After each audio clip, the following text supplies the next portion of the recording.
Alors Prosudex, c'est une entreprise de découpe, transformation des métaux.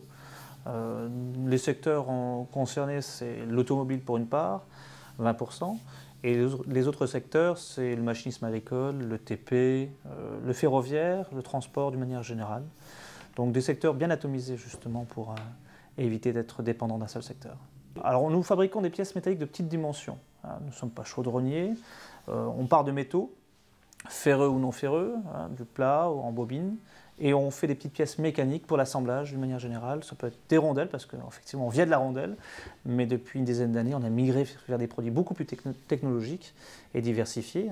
Ça peut être des équerres, des pattes de fixation, de la cale de boîte de vitesse aussi. Donc vraiment une très grande variété justement de pièces pour répondre à tous les besoins. On a développé, on va dire l'export, notre stratégie à l'export sur 3 axes. Le premier, c'est le frontalier.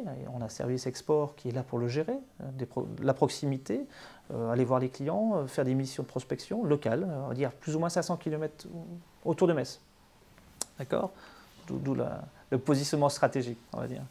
Et donc le deuxième axe, c'est celui de l'internationalisation avec une implantation, d'où l'implantation en Tunisie, une zone de développement économique majeure pour les prochaines années. Et le troisième axe, c'est le portage par les grands comptes. Mais là, il faut être très bon. C'est-à-dire qu'il faut réussir à convaincre un acheteur basé aux États-Unis ou en Suède ou je ne sais où, l'acheteur principal pour toutes les usines, que vous êtes celui qu'il faut retenir.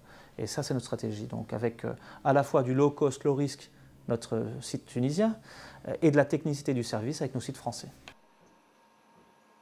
Quand on se développe à l'étranger, surtout pour une PME, les résultats ne sont pas immédiats.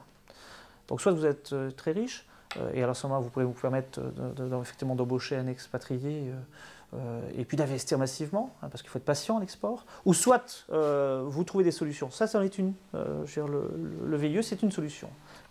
Le deuxième point, c'est développer chez nous une nouvelle culture à l'international. Donc embaucher des VIE, on se doute bien qu'ils ne vont pas rester des années et des années là-bas. Là, ça fait 2 ans, je reprends un autre VIE. Bon, je pense qu'au bout de 3, 4, 5 ans, les jeunes veulent revenir. C'est aussi constituer un vivier des futurs cadres de l'entreprise.